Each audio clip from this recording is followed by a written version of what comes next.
Olá, meus queridos irmãos, minhas queridas irmãs. Iniciamos o nosso programa Testemunho de Fé. Quero acolher você e convidar a estar conosco nos próximos minutos para refletirmos a respeito da Palavra de Deus. Aqui é o Padre Paulo Ricardo e a finalidade desse nosso programa é colher os frutos, as riquezas que estão contidas na Palavra de Nosso Senhor. Nós estamos no tempo pascal e este domingo é o 6º domingo da Páscoa. Como nós sabemos, o tempo pascal é dividido em duas partes. A primeira parte do tempo pascal ela é voltada para se aprofundar o mistério da ressurreição. Mas na segunda metade do tempo pascal se começa a voltar o olhar mais para a realidade do Espírito Santo que virá. Ou seja, na realidade o tempo pascal é um tempo também de preparação para Pentecostes. Ainda não estamos, evidentemente, na novena de Pentecostes, mas nesse domingo Nosso Senhor já começa a falar do Paráclito, não é? Domingo passado, quinto domingo da Páscoa, Jesus dizia que os apóstolos estavam lá no cenáculo e ele dizia: não se inquiete o vosso coração. Credes em Deus, crede também em mim. E ele consola os seus apóstolos com a realidade de Deus Pai, né? A casa do meu Pai tem muitas moradas, vou preparar-vos um lugar. Bom, neste clima de preparação para a ausência de Jesus, que vai preparar uma casa, um lugar, uma morada na casa do Pai, parece que essa perspectiva de nós irmos para a casa do Pai parece uma coisa muito distante. Então Jesus, agora, que antes consolou os apóstolos com Deus Pai, agora consola os apóstolos com o Espírito Santo. Por quê? Porque diz com toda clareza que não irá deixá-los órfãos, não é? Então, esta é a outra promessa. Ele diz com clareza, não é, que eu rogarei ao Pai e Ele vos dará um outro Paráclito, um outro defensor, para que permaneça convosco, o Espírito da Verdade. Então aqui está a promessa do Espírito Santo e a consolação que Nosso Senhor quer nos dar. Mas vejam, o que é necessário então para recebermos esse Espírito Santo? Vejam, são duas coisas.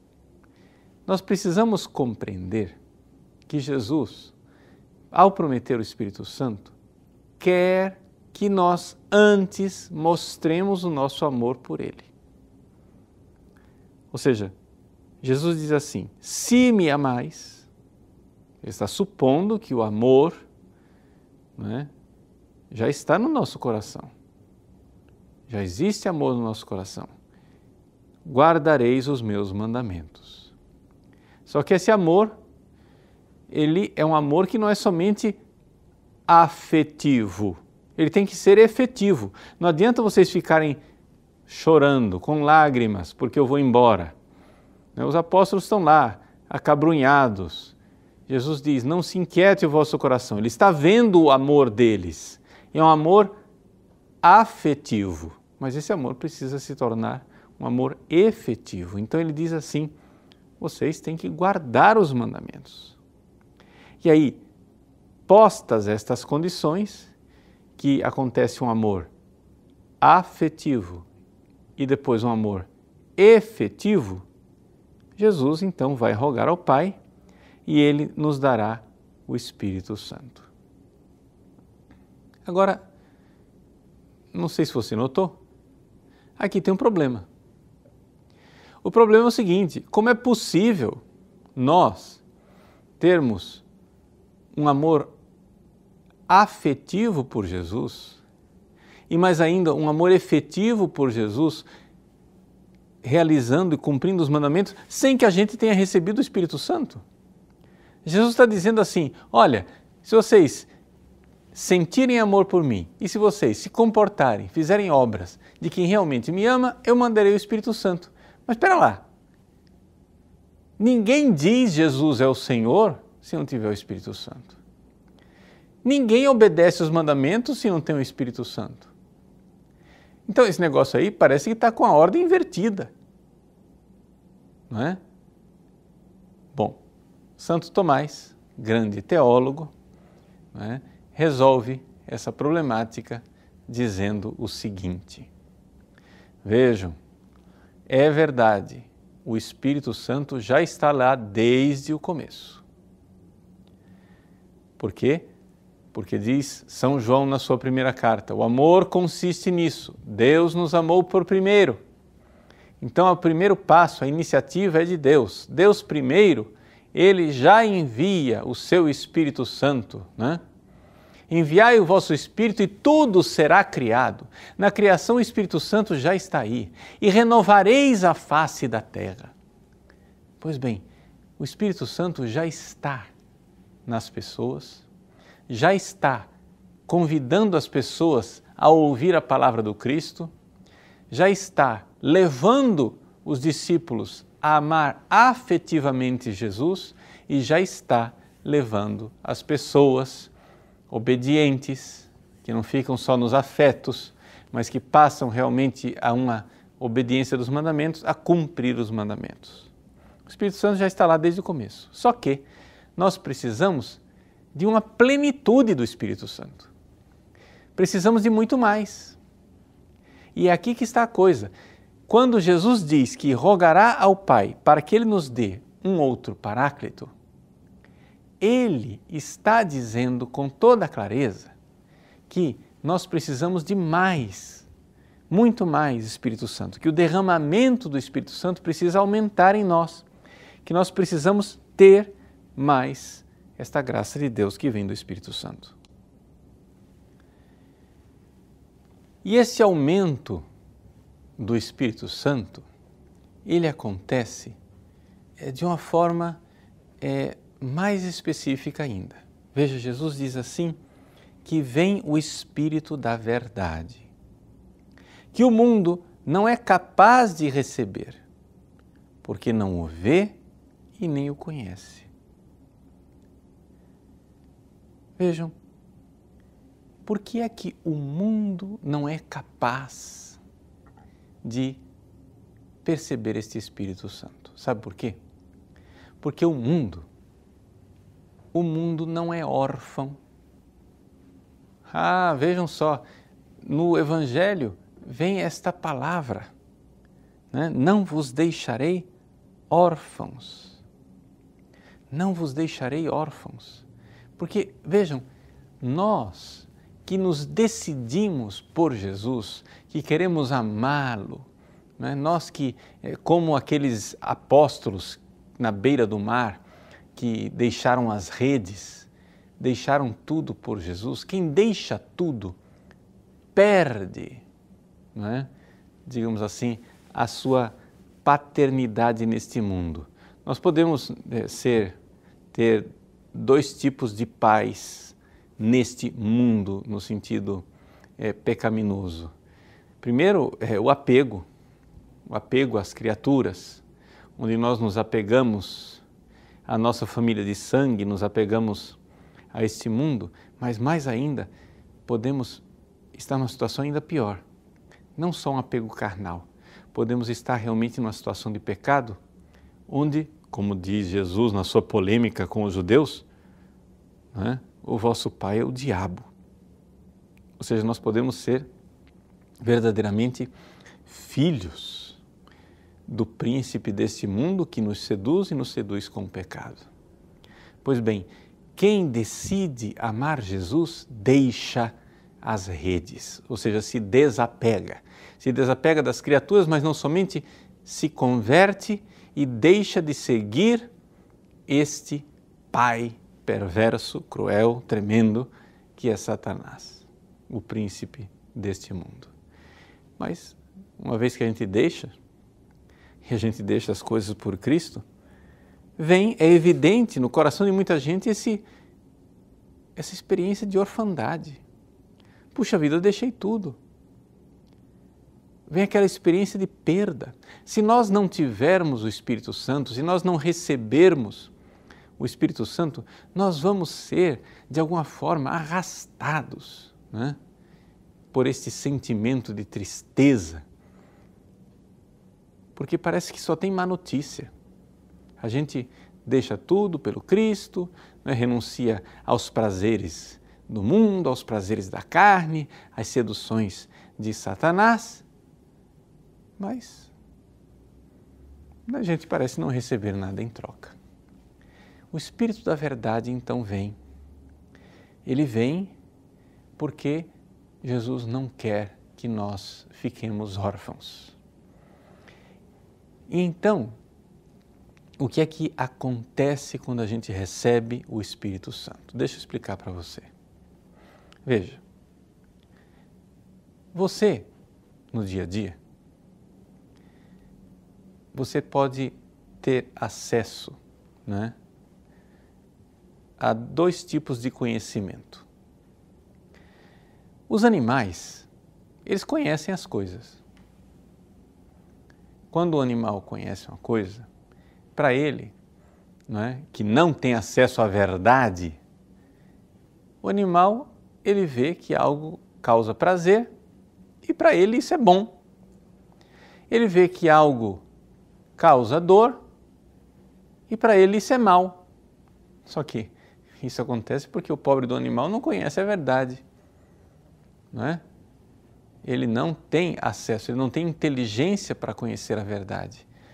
Por exemplo, um exemplo que eu tenho usado frequentemente nesses últimos dias, existe aqui no Brasil uma injeção bastante dolorosa, o nome comercial Benzetacil, é bem conhecido pelos brasileiros, né? Quando alguém vai falar de uma injeção dolorosa, todo mundo diz, é uma Benzetacil. Pois bem, o animal não é capaz de enxergar o bem que existe naquela dor. Você vai tomar uma injeção, né? E essa injeção, é evidente, dói. Explica para uma criança que ainda não tem o uso da razão, né, plenamente, que aquela coisa é boa. Ela não consegue enxergar aquela verdade. Porque para o mundo animal, prazer igual bom, dor igual mal. Então, se está doendo, só pode ser mal. Mas, quando nós temos acesso à verdade, nós conseguimos enxergar que existem alguns prazeres que são maus, que fazem mal, e algumas dores que são boas. E é por isso que nós somos capazes de fazer algo que nenhum animal é capaz de fazer. Nós somos capazes de transformar a dor em amor. Somos capazes de transformar a cruz em algo, não é, produtivo. Então, veja só. Você tem dois conhecimentos aqui. Você tem um conhecimento que é conhecimento, digamos, animal. O animal, ele, por causa desse conhecimento limitado, ele foge da dor e busca o prazer, foge da dor e busca o prazer. Se você ficar no mundo animal, o que é que vai acontecer? Quando você deixa tudo por causa do Cristo, quando você renuncia, se afasta do pecado, larga as redes e vai seguir Jesus, chega um certo ponto que a sua memória animal vai trazendo para você a sua cruz. Entendeu? Ou seja, a sua dor, o seu sofrimento. E quando você vai olhando para aquela dor, dentro de você vai se ativando aquela lei básica do mundo animal, foge da dor e busca o prazer. Ou seja, os discípulos, se eles ficarem somente acabrunhados ali, lambendo as próprias feridas como coitadinhos, né, eles vão se dar muito mal. Por quê? Porque vai acontecer exatamente aquilo que aconteceu durante o drama da paixão. Vamos lembrar que nós estamos aqui na última ceia, o capítulo 14 de São João, não é? E os discípulos, eles vão dar no pé, né? Eles vão embora. eles vão fugir diante da cruz. Foge da dor, foge da dor. Pois bem, acontece que nós precisamos do Espírito Santo. Nós precisamos desse defensor, deste paráclito, não é? Deste advogado, porque ele, o Espírito Santo, precisa em nós clamar, pedir, não é? Dizer este Abba, Pai, para que a gente receba do Cristo ressuscitado cada vez mais luzes.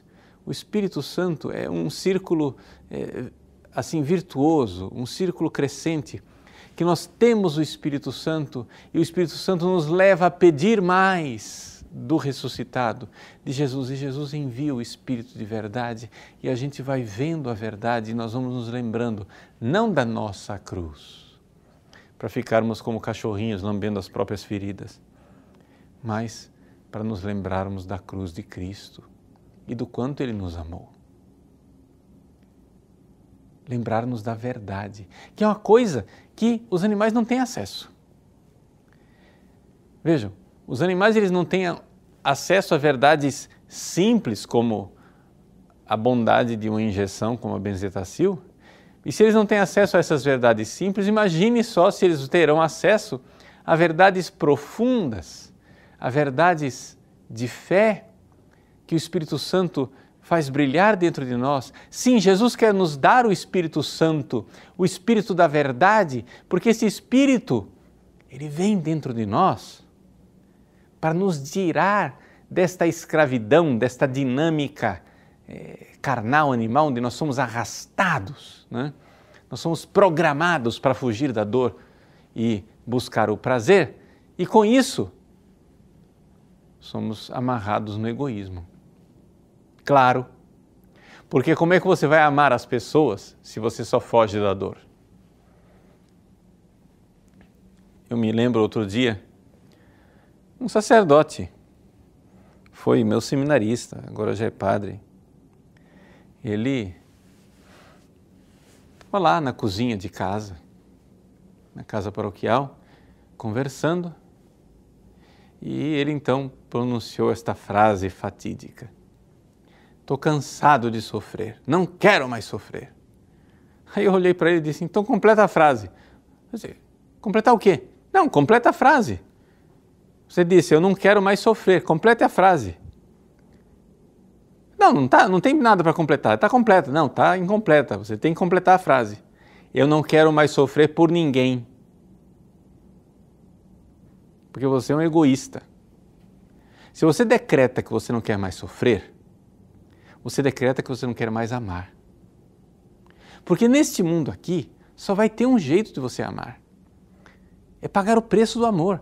Porque se você continuar fugindo da dor como um animal, você não vai amar nunca. Você precisa desta força do Espírito da verdade. Então, a verdade de Deus, você precisa meditar, você precisa se deixar iluminar pela palavra do Cristo, do ressuscitado, para que você então receba esta força do alto. Mas para isso você tem que transpor os limites do mundo carnal. Veja, nós nos preparamos para o tempo da Páscoa com um tempo de penitência, que foi a Quaresma. Mas não quer dizer que porque agora é tempo pascal você não possa fazer penitência. Você pode, aliás, você deve, porque, me desculpa avisar você, mas o diabo, ele não obedece o calendário litúrgico. Você vai continuar sendo tentado. Você vai continuar sendo arrastado por esta tendência, esta corrente de fugir da dor e buscar o prazer e, portanto, ser um egoísta que não ama. Não ama nada e não ama ninguém. Então, eis aqui a realidade. Nós precisamos que a verdade de Deus brilhe em nossos corações. Então, no momento da dor, no momento em que você está ali com esta cruz, carregando, sofrendo, veja, eu não estou menosprezando o seu sofrimento, eu não estou fazendo pouco caso do seu sofrimento. Não, o seu sofrimento pode ser até grande. Mas se você, na hora que você sofre, você se lembra, o Espírito Santo, o Espírito da verdade, acende a luz dentro do seu coração do quanto o Cristo amou você na cruz e o quanto Ele se entregou por você e como Ele ama você. Esta verdade os animais não são capazes de enxergar. Um animal não é capaz de enxergar o sacrifício que alguém faz por ele. Se você tem um cachorro e você se sacrifica pelo seu cachorro, você só tem uma nota de R$50 no bolso, você tem que escolher entre comer ou comprar a ração do seu cachorro. E você escolhe então, vou me sacrificar pelo meu cachorrinho, eu vou comprar ração e vou passar fome. Pois bem, o seu cachorro nunca vai saber disso. Ele nunca vai saber do amor. Por quê? Porque cachorro não conhece amor, ele conhece carinho físico, mas carinho físico não é amor. Carinho físico é estímulo cerebral. Amor é outra coisa. O amor vem do espírito. E o cachorro não tem espírito, por isso a lei do cachorro é foge da dor, busca o prazer. Mas qual é a nossa lei? Então nosso Senhor não quer nos deixar órfãos. Sim, nós, por causa de Cristo, precisamos deixar o mundo, abandonar o mundo, os prazeres pecaminosos, abraçar a cruz, destemidamente obedecer os mandamentos e começar a sofrer um pouco. Mas Ele não nos deixa órfãos, vem uma luz que ilumina o nosso mundo interior. Sim, porque o Evangelho é força de Deus para aquele que crê, diz São Paulo aos Romanos. Esta força que vem do alto é o ressuscitado que envia o seu Espírito Santo e nos dá esta força.